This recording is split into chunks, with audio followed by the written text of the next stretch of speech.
It is also to share the experiences of those directly involved with a wider audience.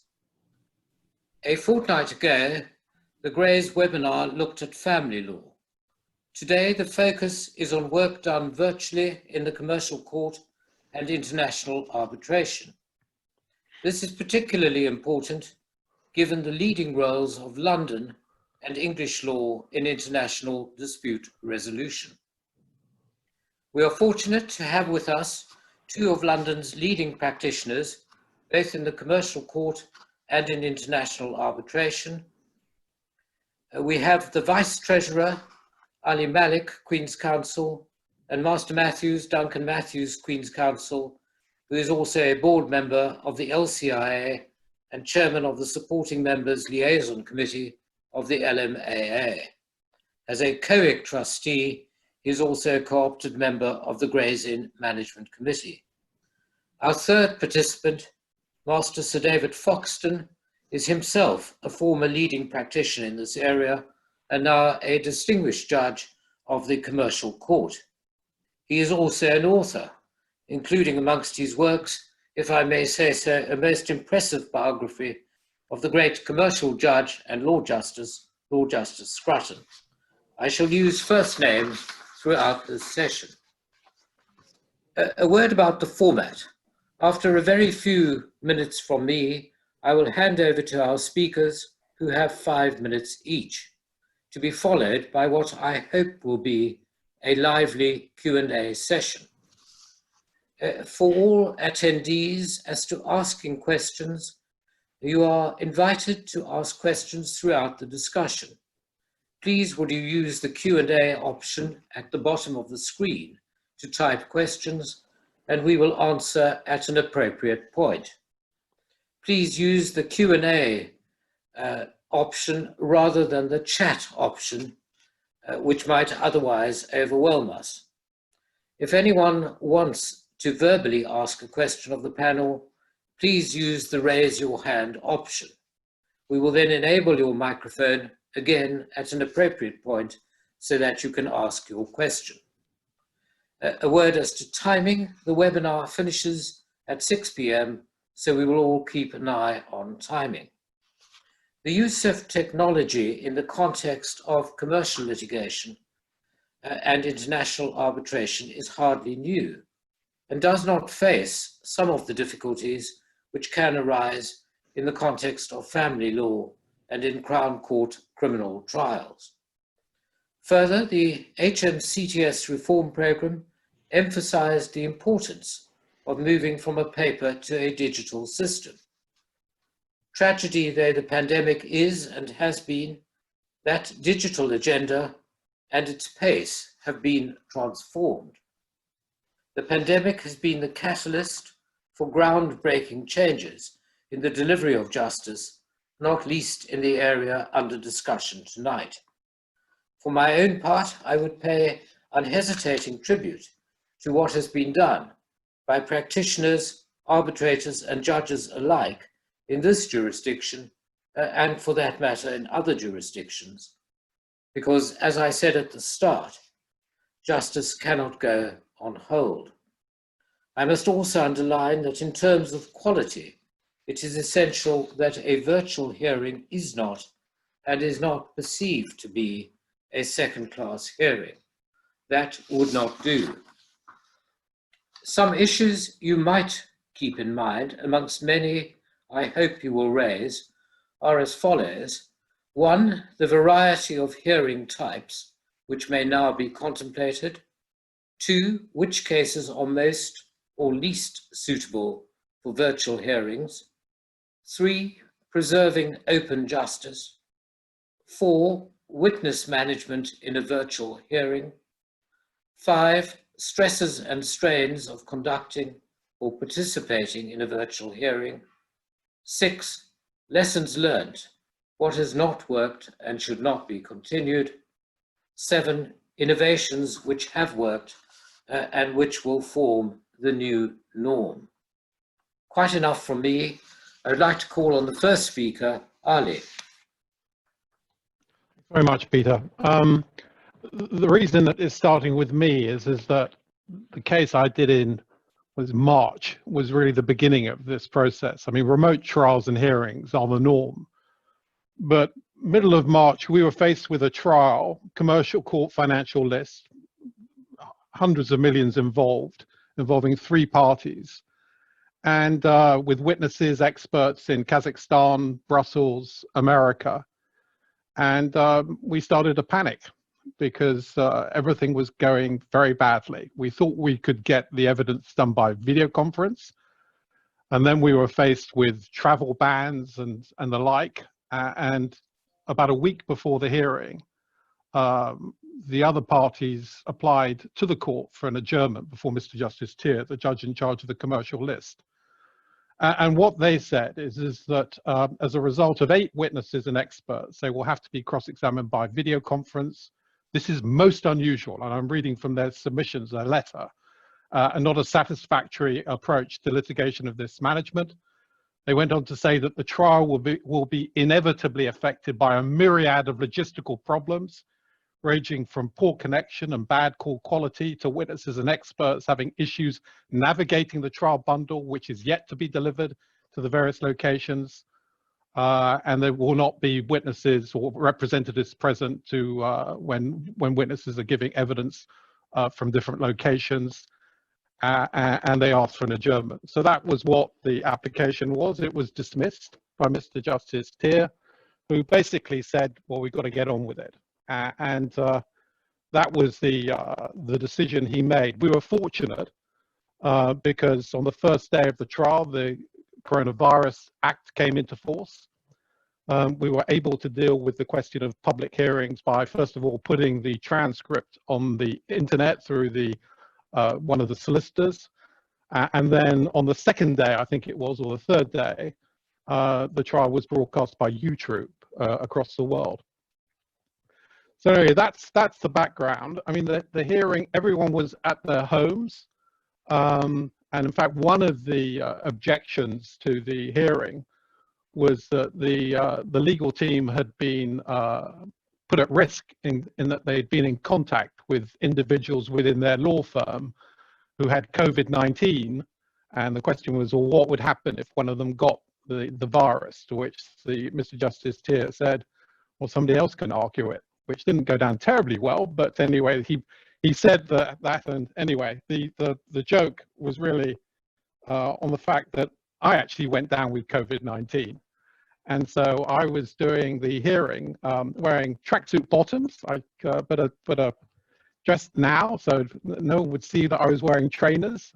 This is an open admission. And I had a temperature for 10 days. I lost 5 kilos, I think it was, but I survived. And the tradition of RN anyway is that if you can get to court in whatever condition you are, you have a go at doing so. And did I infect the entirety of my household, my family? And the answer is yes. So, but we've all recovered, we're well, and we put it behind us.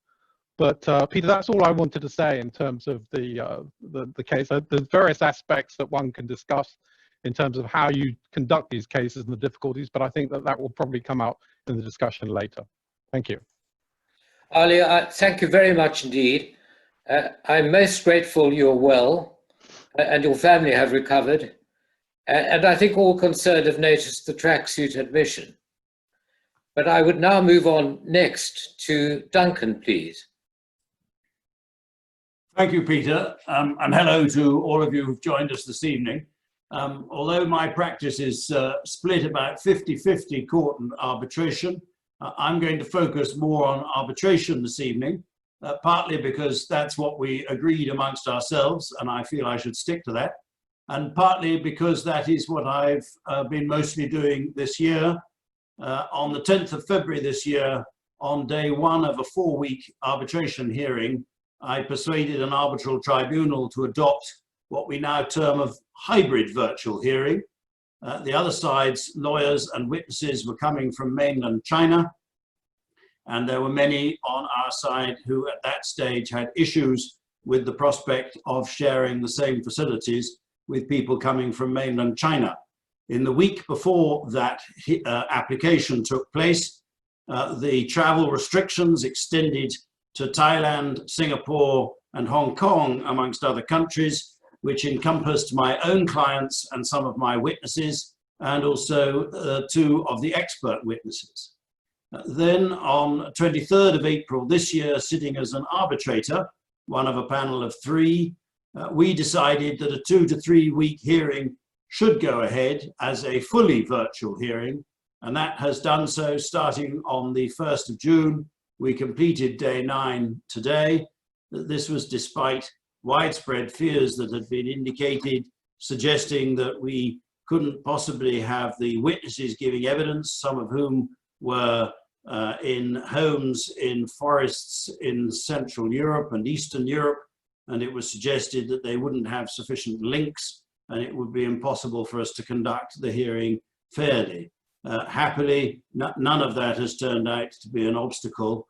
Many of the issues that have arisen turned out to be more illusory, and we were lucky to have a virtual venue and a virtual document platform, which also provided a lot of technical support to ensure that we were easily able to overcome the issues that were said to be likely to arise.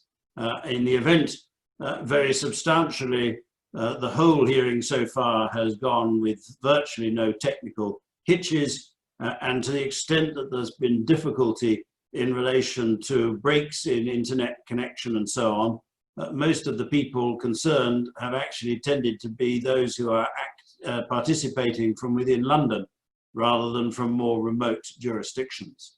So in addition to that, I've had a range of hearings as counsel, as an arbitrator, interlocutory hearings in the course of the last few months, which have been all virtual hearings. Many others like me have done these hearings, and much has been said and written about the processes, and there's a lot of guidance out there, ranging from the guides published by the Inns of Court College of Advocacy, which was put together at a very high level very, very quickly, also from COMBAR, and a range of protocols, some of which pre-existing, such as the Seoul Protocol, others that have been developed since. And of course, there's been a lot produced by arbitral institutions, such as the ICC, the LMAA, and also law firms, chambers, and individuals, and the courts have produced guidance and protocols. This can all be quite overwhelming and bewildering, particularly for the student and more junior practitioners with us this evening. The first thing I wanted to do was to stress 2 matters. Firstly, the profession has geared up quickly to provide enhanced training and practice in these areas. Secondly, though, the courts and tribunals conducting these hearings have also had a steep learning curve, and the reports indicate that they have almost all been very sympathetic to practitioners. So I would say do not be scared of it, view it rather as a welcome, if somewhat belated, push to adopt a more flexible and technological approach to dispute resolution, much of which I think will stay with us once this crisis has passed, as it will. There are, as has been said by Ali, many other issues that arise that we will no doubt pick up along the way. I just wanted to stress, as Peter has mentioned in relation to international commercial arbitration, that it has been very well placed to cope with this switch to virtual or hybrid virtual hearings. It has long been used to receiving witness evidence by video link. It does not have to pay much attention to restrictions on witnesses in one country being questioned in proceedings taking place in another country. It has long been used to the conduct of interlocutories on the telephone. It has also engaged in a lot of dispute resolution on documents alone. And it is also accustomed to borrowing elements of the civil system for dispute resolution, which has long had an impact on the extent of disclosure and live witness evidence deployed in international commercial arbitration. And so I think with that, I will end on the note that the only thing that is essential with this process is the preparation. Over to you.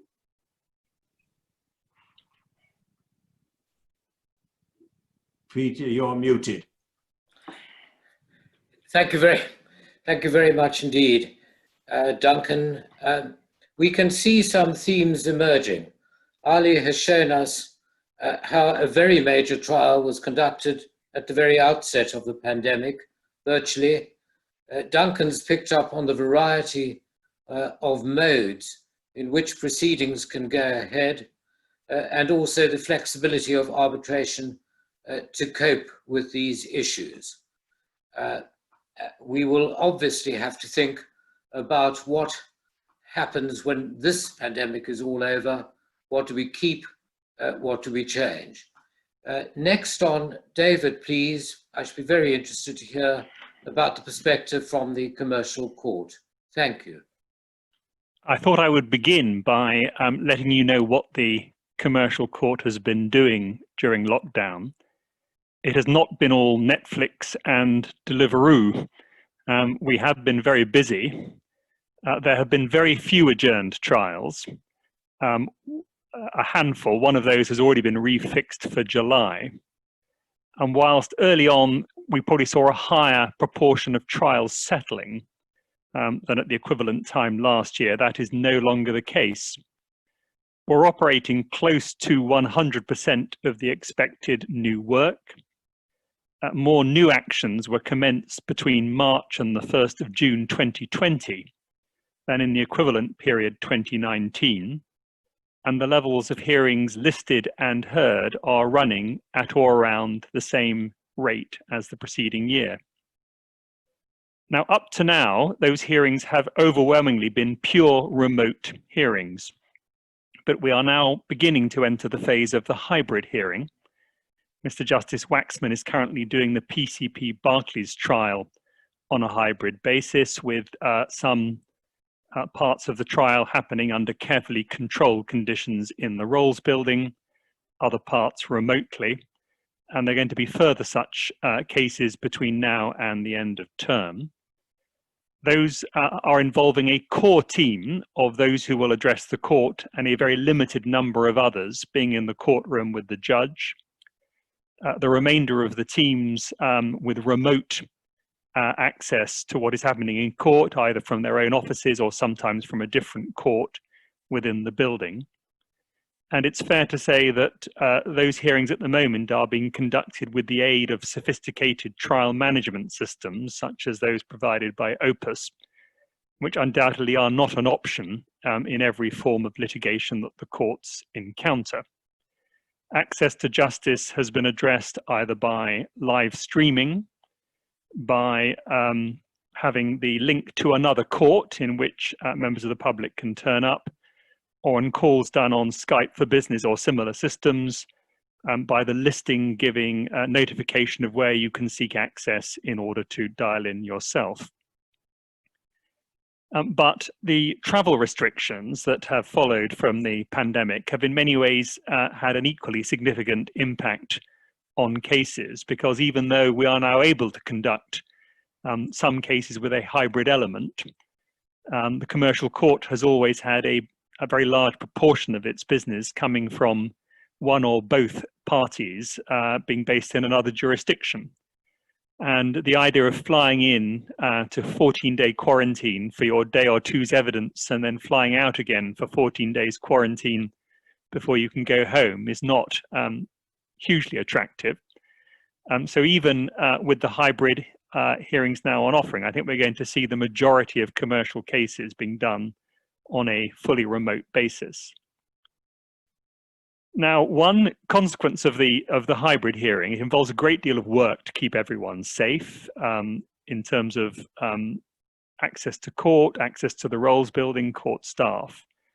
And it has made it very important that I think we consider afresh which parts of the litigation process really need to be heard in court and which do not. I think my experience so far is that counsel's submissions, including on applications, work very well remotely, as well as the wonderful through the keyhole moment of I wonder what barrister lives in a study like this. You're not interrupting each other as much, which is a great benefit. And just picking up some of the questions I've seen that have been posed, I would think that that could well become a more permanent aspect of our litigation process post the pandemic.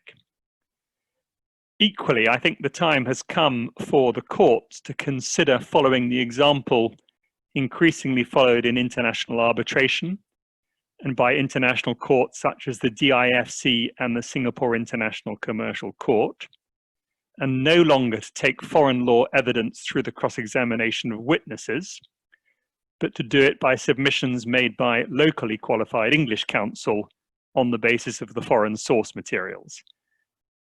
Cross-examination, obviously, of witnesses, particularly in cases where credibility is an issue, represent, I think, a real challenge for the fully remote hearing.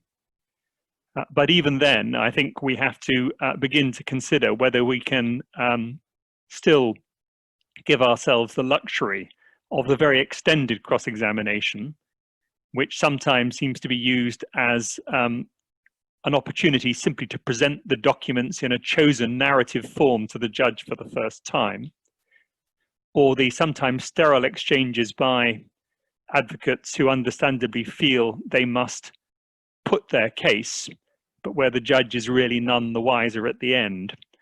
So I think these are aspects that have traditionally formed part of the process in court that COVID-19 has offered us an opportunity to think again about. And my own expectation, but I shall be very interested to hear the views of others in the Q&A, is 5 and 10 years hence, when hopefully COVID-19 is simply an unpleasant memory, we will see the lasting effects on the way we conduct civil litigation in this country of the measures we've adopted to handle it. And with those thoughts, back to Peter. David, thank you very much indeed. That's a very welcome update from the Commercial Court. I would like to turn, if I may, to the questions, and picking up on a question from Andrew Ayres, Queen's Counsel, which, David, I think I will direct straight back to you. Once the pandemic is over, to what extent will Friday applications, at least where the main merits of the claim are not being adjudicated upon, be conducted much more virtually? Now, this is a personal view, but I do think that we are going to see virtual hearings for cases of that kind becoming part of our new norm. It avoids travel in and out of London. It's good for the green agenda. It saves a considerable amount of time. I think judges are finding the experience of using e-bundles very satisfactory. And can I dare to suggest that parties are beginning to show rather more discernment about which documents really do need to go into a bundle for a hearing before the court, rather than has sometimes been the case putting absolutely everything in. So, Andrew, I think we are going to see a great number of Friday application type hearings remaining remote. Of course, not all, but I think definitely we will be seeing each other's studies and offices for some years to come. Thank you, David. That was admittedly a personal view, but it has great resonance, certainly for me. What do other panelists think? Duncan, Ali? Well, I think in relation to arbitration, it partly chimes with a growing green arbitration movement in the international commercial sphere, in which the incidence of international travel was increasingly being frowned upon, particularly for very short hearings. And that coincides with the fact that we have long had a history of doing a lot of interlocutories on telephone hearing anyway. And so I think what we'll be seeing is that the telephone hearing of interlocutors will probably diminish and be replaced by this sort of Zoom or other similar video-based communication for the hearings, because everybody seems to be adopting that in preference to the telephone. I think that short hearings overseas will switch significantly to virtual hearings. One of the problems, though, that brings is, particularly if, like me, you have a significant Asian and Caribbean practice, you may be participating in the hearing in Singapore starting at about 5 a.m. UK time, running through to about midday. and your hearing in the Caribbean may start at about 3 o'clock in the afternoon and run to about 8 o'clock. There has been some reluctance, I think, in some of the overseas jurisdictions also to encourage video hearings in the more recent past because of the extent to which that opens up the facility for overseas lawyers to participate in jurisdictions. And so I think that we will see some pressure and enthusiasm from clients who see the cost savings of continuing with the virtual proceedings. I think there will be enthusiasm from some of the lawyers because of the same reasons, but I think there will be certain reluctance, and there are some jurisdictions which are undoubtedly very substantially struggling with the implications of introducing remote hearings, and I think that they will be quite quick and eager to return to real physical hearings in preference to virtual hearings. Thank you very much. Just before I ask Ali if he would like to add anything, I'm struck by one point, the time zone question. And in the case of virtual hearings, that really does call for careful consideration to try and balance the needs of people here and say in Singapore, or conversely, as Duncan's highlighted, those in the Caribbean or the US. It's manageable, I would have thought, but it does call for quite a lot of thought and planning. Ali, anything you'd like to add at this point? On your the point you've just made, yes, in terms of arbitration, it is an issue that I think arbitrators and the parties need to keep in mind. I've got a couple of arbitrations taking place in Hong Kong later this year, where in one of them, my witnesses are on East Coast America, and there are real problems in terms of time differences, and they are the client, and they will want to participate, and yet we're being told that there's going to be a remote, and it's not clear whether it's going to be taking place in Hong Kong and London at the same time. But that is certainly an issue that one needs to keep in mind. On the point that Andrew raised about the commercial court and Fridays, I would like to think that the driving consideration ought to be what the parties want. If the parties want it to be done that way, both agree, then I would go ahead. But what I would not want to do is to think that what we're doing now should become the norm.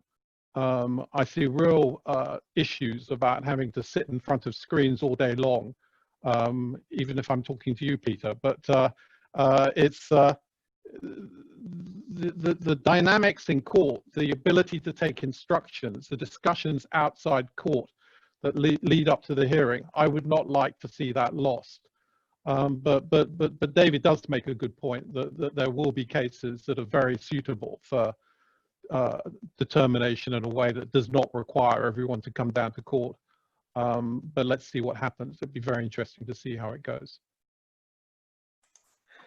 Ali, thank you very much. You touched on the dynamic of what I might call actual hearings with parties present in person. And in a moment, we'll come back to a question on that. But in the meantime, I have two questions at least going to the technical side of it. One from Richard Atkins: what platforms have the panelists used? Zoom, Teams, Skype, or some other platform? Do they have views on which is best?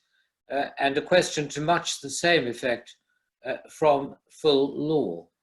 Which panelist would like to kick off on that one? I don't mind starting. I mean, I've used probably all of them. I've come across this in litigation where we use Zoom, and the problem with Zoom, so it's said, is confidentiality, but it is very popular. Cisco, Blue Jeans. I actually don't think there is very much between them. I think the main thing is to work out a protocol in terms of how it's going to be put together. I mean, in the bigger cases where the parties can afford it, it makes sense to have a platform provider who will be there to on hand for technical problems and inviting people into the meeting and the like. But in answer to Richard's question, I can't really see that one is better. The one I was using on a financial markets case involving Dubai, I think it was GoToMeeting, something like that, which worked perfectly well. So I don't really see very much difference between them. I'm happy to use all of them. Thank you. Anyone else with comments? Duncan? I've used all of them, and I think from the functionality point of view, it is difficult to beat the Zoom network or platform, and it may be symptomatic of that both the IDRC and the IAC have teamed up. IDRC originally joined up with Blue Jeans, they've now switched to Zoom. IAC have their virtual venue coupled with Zoom. And the real issue, I think, until very recently has been security issues. And in significant measure, they are supposed to have been overcome. And that presents its own problem from the arbitration point of view. If you're in court, the host is the court, and most of the GDPR issues are for the court to be concerned with. If you are in arbitration, somebody else is hosting them, and that raises GDPR issues. There was one Court of Appeal case hearing early on in which the Court of Appeal, at the invitation of the parties, chose to switch to Zoom, and one of the junior counsel operated as the host. And the indication from the Bar Council is that in those circumstances, the junior barrister in question is the controller of the data for GDPR purposes, which brings certain implications and concerns over and above the role of trying to support their leader at the time. And so I think sticking to the better functionality is useful, but there are issues that one has to bear in mind on the security side. And as Ali mentioned, in those circumstances, if you can have the luxury of a virtual venue, you are much better off. Thank you. And sorry, David, please. Yes, the judicial's perspective on this is in part conditioned by which of these systems the court service has in fact purchased licenses for us to use. We have Skype for Business and Teams on our judicial laptops. At the moment, at least, there aren't court service Zoom licenses, and because of the security issues Duncan has mentioned, the suggestion is that if you do a hearing by Zoom, either allow Opus or someone to be the host, or else get the parties to loan you a laptop with Zoom on it, which I think is what Ali, you did for Mr. Justice Tier in the Kazakhstan case. And that's what I've got in a 3-week trial. I'm starting at the beginning of July. We're going to do that in Zoom. To my great regret, what I regard as far and away the best feature of Zoom, namely the automatic 40-minute cutoff, will not be available to me in that trial, but you can't have everything. No, it doesn't apply here today. There is a manual 1-hour cutoff, but not the Zoom cutoff. Can I go back? Thank you, David. Can I go back, please? And this is one for any of the panelists who'd like to deal with it. From Robin Jacob, and it touches on the dynamics of a hearing where everybody gets together. The question is, one of the advantages of a procedural application where people meet is that it is often an opportunity for settlement talks. Can that work with Zoom? Who would like to kick off? Well, I'll have to do so. I think that it is one of the recognized disadvantages of, particularly in the arbitration context, where a physical hearing at which the parties on both sides, counsel, the lawyers on both sides are all present, the opportunities for resolving matters in an amicable way, whether they be small procedural niggles or the more substantive elements of the case, are always present and often used. Whereas if you don't have that because of the virtual hearing, I think there is definitely that disadvantage. There is a degree of countervailing advantage, however, particularly at the moment. As I mentioned at the outset, this is quite a steep learning curve for most people, and many people are having to cooperate very closely in order to achieve the hearing virtually or through a hybrid mechanism in the first place. And therefore there are channels of communication, both sides are under pressure, and there has been, from what I have seen and what I've heard, very good levels of cooperation. So although I agree with Robin that there are certainly attractions of being able to come together for the settlement process and discussions, I think there's a lot of that still going on in any event. Any other panelists on that point? No? I will go on. There are several, thank you, Duncan. There are several questions which focus on how people communicate. So, for instance, Suzanne Tanner has asked, how should counsel instructing solicitors and clients most efficiently communicate with one another during an ongoing remote hearing? John Critchley has asked, in a fully remote trial, with witnesses scattered and no physical bundle, is it permissible to provide the factual witnesses with the electronic trial bundle, so they may familiarize themselves with not just their own statements, but also with effective techniques to navigate the e-bundle?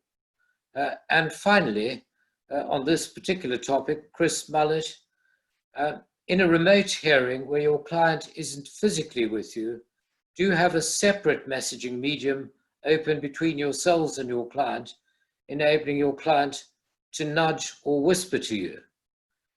I was thinking about that, trying to work out how to communicate with a panelist tonight, but that hasn't really arisen. But I do need a volunteer to deal with those questions. Sorry, go ahead, David.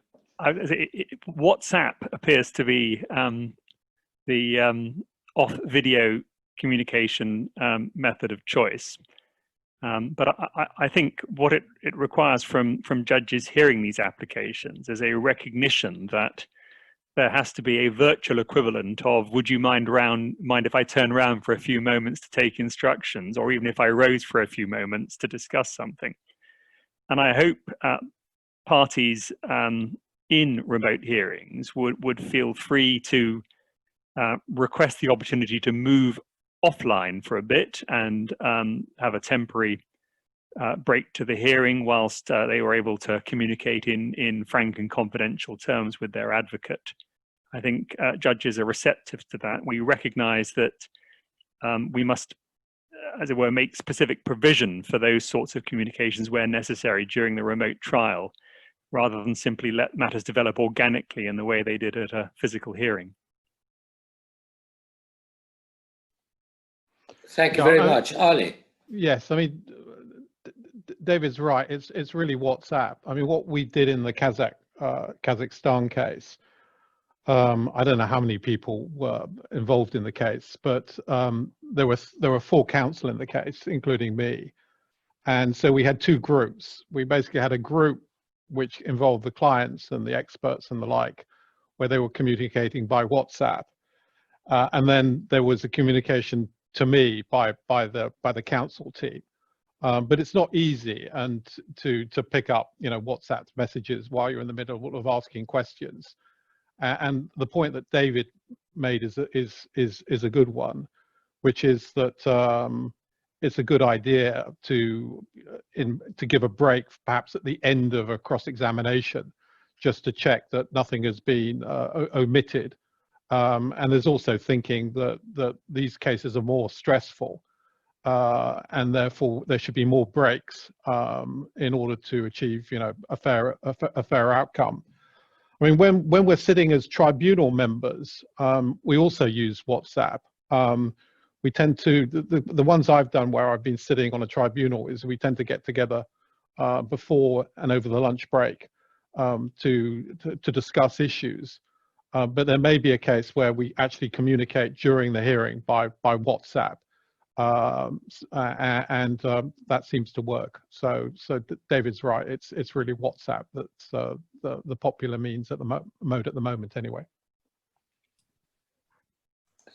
The only thing I'd add to that is twofold, really. First of all, if you're lucky enough to have the Opus 2 operation with live transcript, two valuable means of communications which we've been using for some time, obviously. One of them is the wall next to the transcript, which can sometimes be a more convenient method of communication. It enables people to block text and make their comment, and a comment may come through from an expert, from junior counsel, solicitors, whoever, and it's quite easy as counsel, as you're cross-examining somebody, to see that question popping up in your wall next to your transcript. So that's a method that's being used. Also, of course, the chat function on Opus 2, although that's rather more difficult to see if you're actually in the middle of cross-examining somebody. The question also extended to, well, I was going to also mention that in the hybrid hearings, which we're now beginning to see some of, certainly in the hearing that I'm sitting on at the moment, there is more than one counsel in one of the rooms, and they judiciously use the mute button, and they simply talk to each other, which is possible in a virtual hearing, but it is not possible, of course, in the courtroom so easily, provided you remember to use your mute button. The other point that was raised in the question from John was the witnesses being given access to the e-bundle. For my part, I have no difficulty with that at all.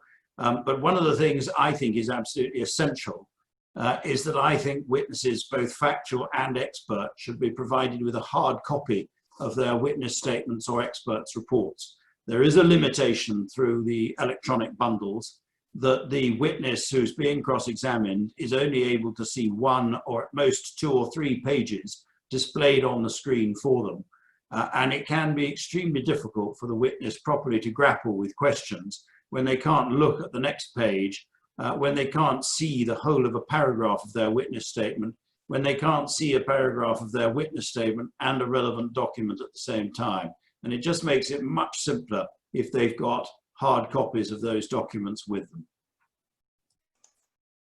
Thank you very much indeed. There are obviously a lot of practical lessons to absorb on this learning curve. What I'd like to do is stay with a question on the practicalities of running a virtual hearing in different jurisdictions, and then move to credibility, cost, and 1 or 2 questions on mediation. Dorothy Corey-Wright has put this question.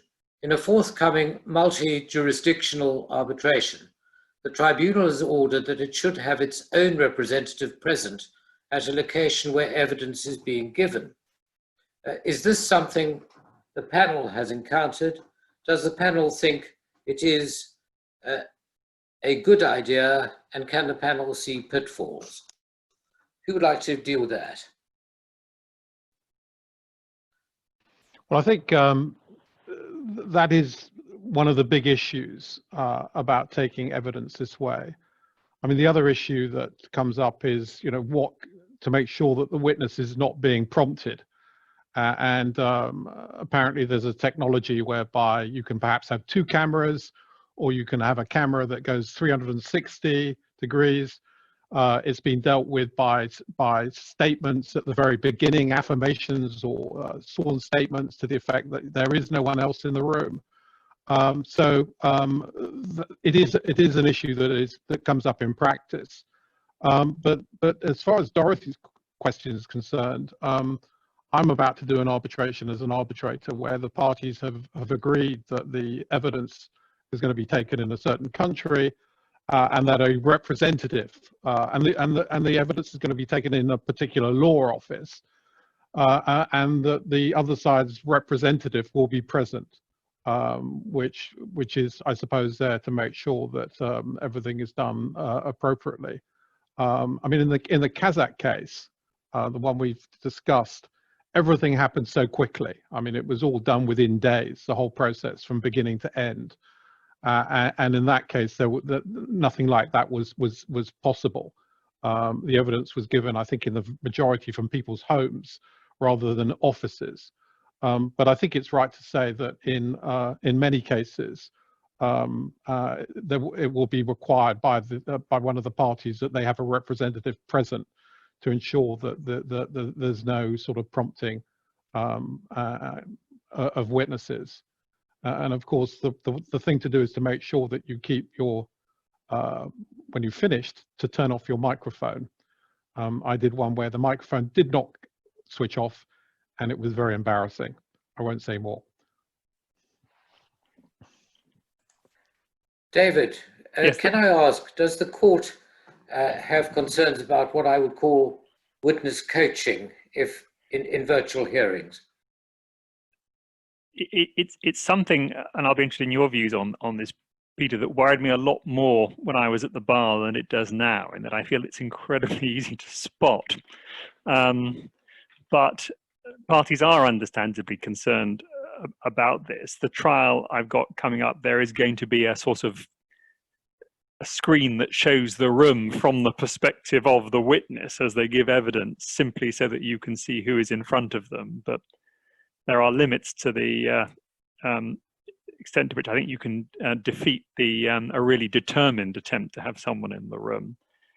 In terms of having a representative out there, the problem is that someone has to travel out there. They've got to comply with outward and return quarantine.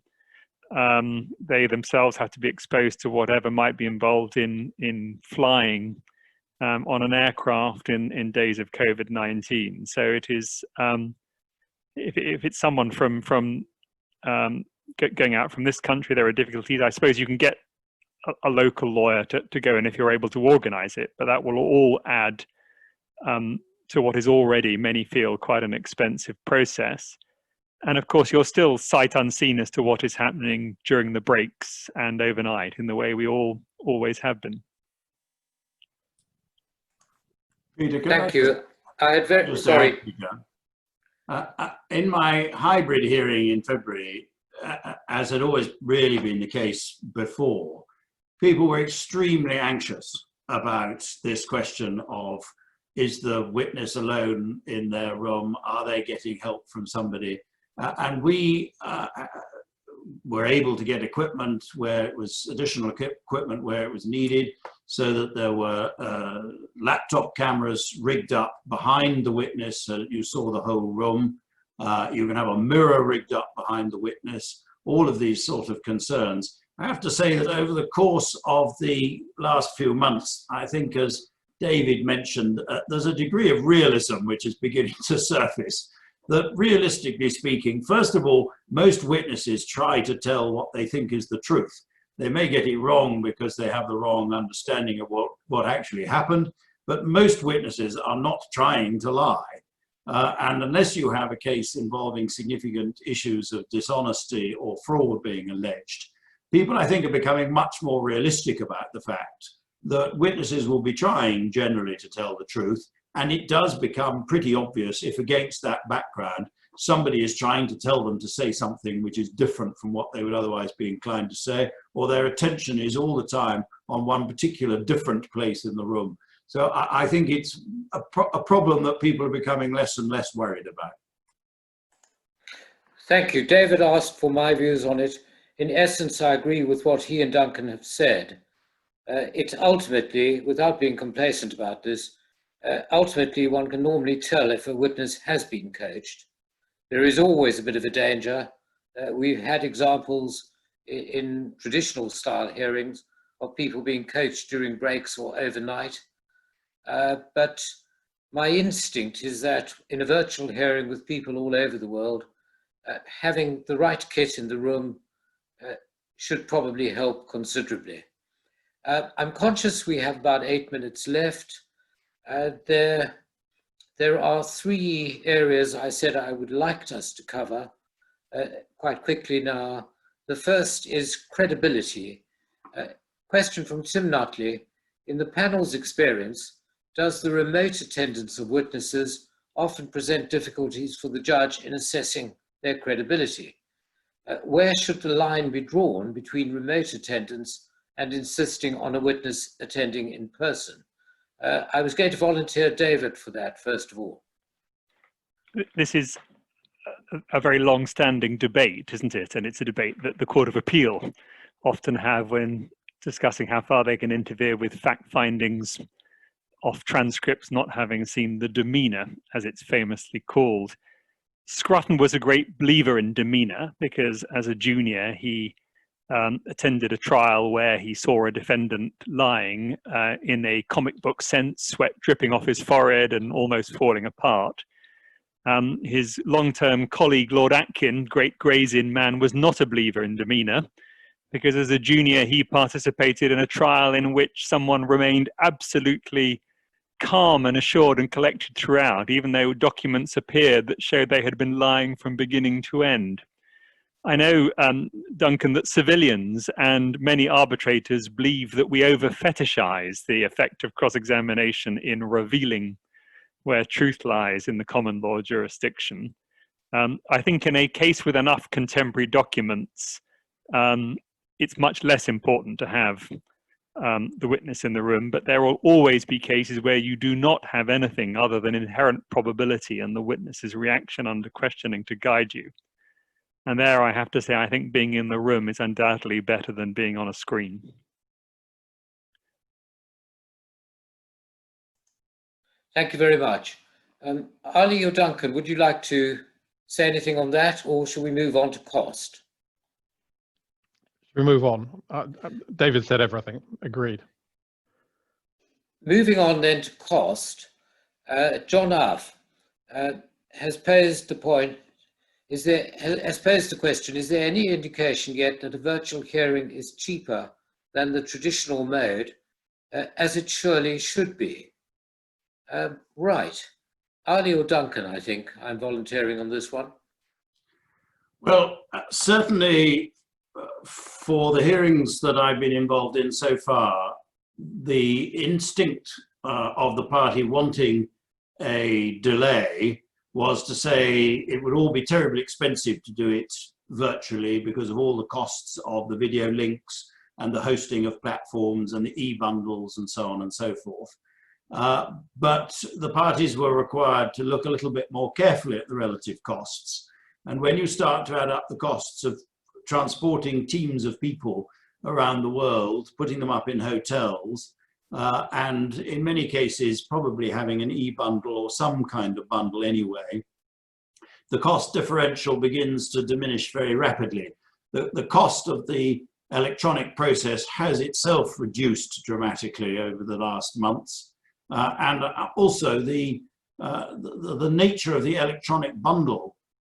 It can be a hosted Opus 2 or that sort of thing, but it can be anything from sophisticated PDF management to memory sticks. And so I don't think there would be an answer that would satisfy John in the sense of a fully analyzed assessment of the relative costs. But I certainly think that it is the subject matter of individual analysis in cases that are being debated for virtual hearing.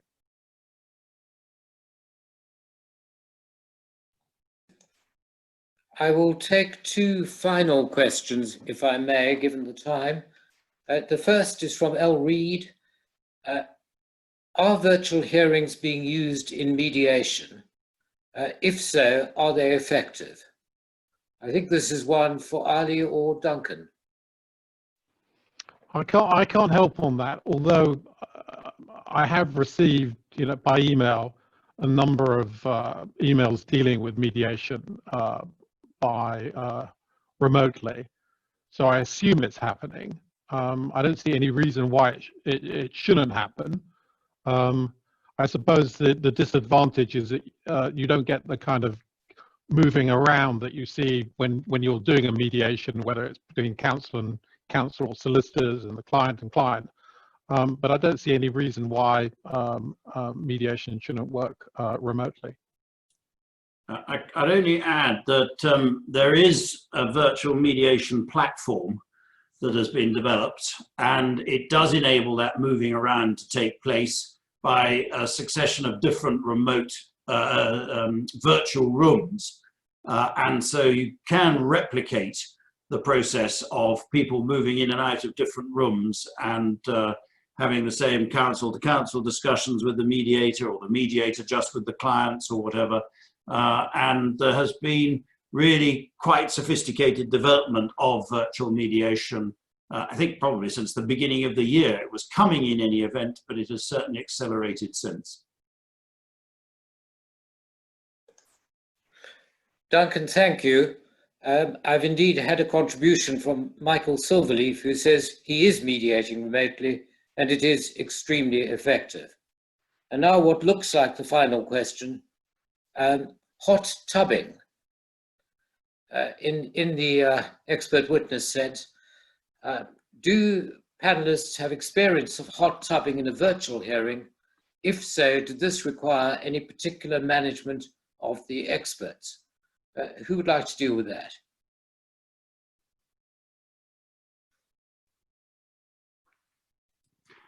I don't have experience of it in the sense that we haven't had hot tubbing in the hearings I've been involved in. And one of the concerns is that hot tubbing where you have people physically present together can unfairly favour the stronger character amongst the particularly experts giving evidence, and it can work to the disadvantage of the potentially better expert who is somewhat less assertive. And where you have the complications of virtual hearings, where you have the danger that two people trying to speak at the same time from different locations causes neither to be heard, I do anticipate, and we did anticipate in being disinclined to go down the hot tubbing path, that it is quite a difficult process to manage. Peter. Unless anyone else has anything else to add on that, I would like to say thank you, first of all, to all those who have put questions. I'm acutely conscious that in the time available, we've not been able to answer all, but I think we have dealt with most. And then to thank Gray's Inn for organizing it. It would have been most unfortunate if a virtual webinar encountered technical problems. So I'm very grateful to Sam Hutchinson and Tony Charles for ensuring that we haven't. And lastly, to David, Ali and Duncan for their contributions throughout the session. It's an article of faith with me that a 1-hour webinar should end after an hour. We've now reached that point. Thank you all, and I hope you have a good evening.